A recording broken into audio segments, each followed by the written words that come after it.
ducks are very loud today.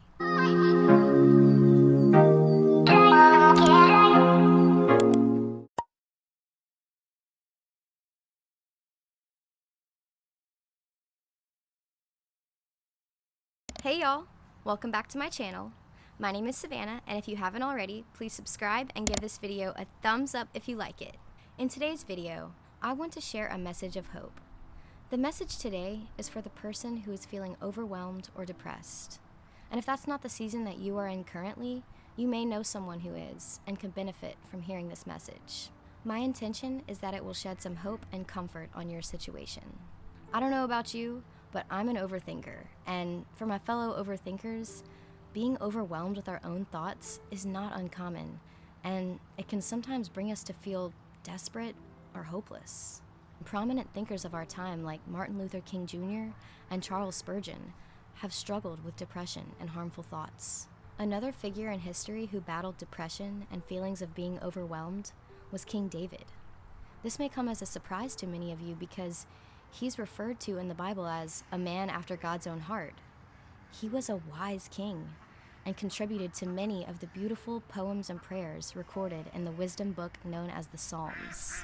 There are many prayers in that book describing what is going on in his heart, but there is one in particular that I want to look at, and that is Psalm 143, which is titled, A Cry for Help.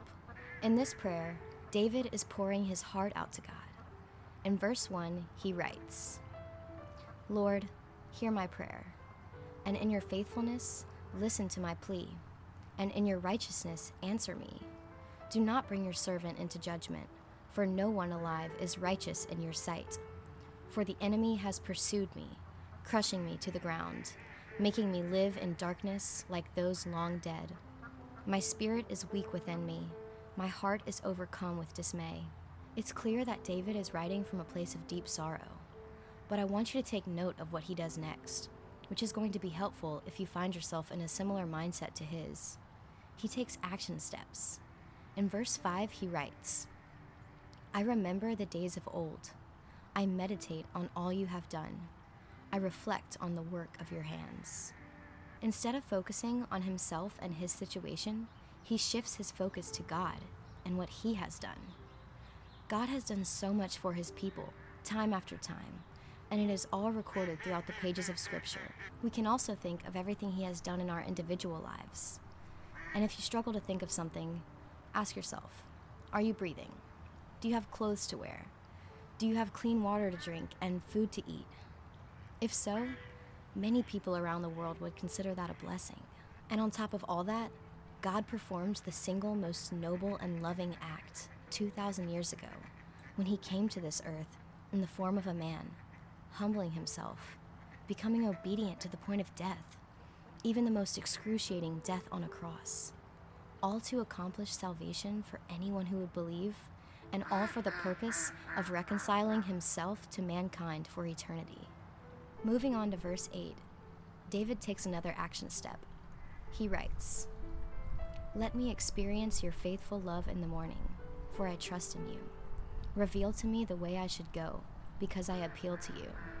In other words, he's asking God for clarity. One last step we'll look at is in verse 10. Teach me to do your will, for you are my God. May your gracious spirit lead me on level ground. He is asking God to teach him and to guide him, knowing the weight is too much on his own. We can take so much wisdom from this prayer. I know I have, and these words have helped me in my time of need, and I pray that they will help you too.